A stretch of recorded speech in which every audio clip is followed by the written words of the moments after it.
আজকের ওর সন্তানের চেহারার দিকে তাকানো যায় না।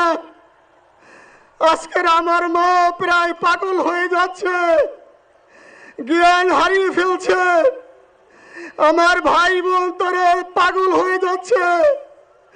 আমার 6 ভাই বোনের মধ্যে সবচেয়ে ছোট ছিল শরীফ উসমান হাদি। আজকের তার লাশ আমার কাঁধে বহন করতে হচ্ছে। আজকের আপনাদের কাছে আমার কোনো দাবি নাই, শুধু একটি দাবি।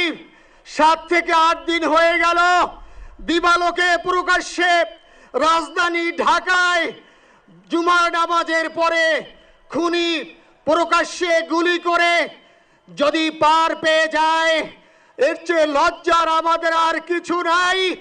যদি বর্ডার পাস হয়ে যায়, 5 থেকে 7 ঘন্টা সময় তারা কেমন করে গেল, এই প্রশ্ন জাতির কাছে রেখে গেলাম।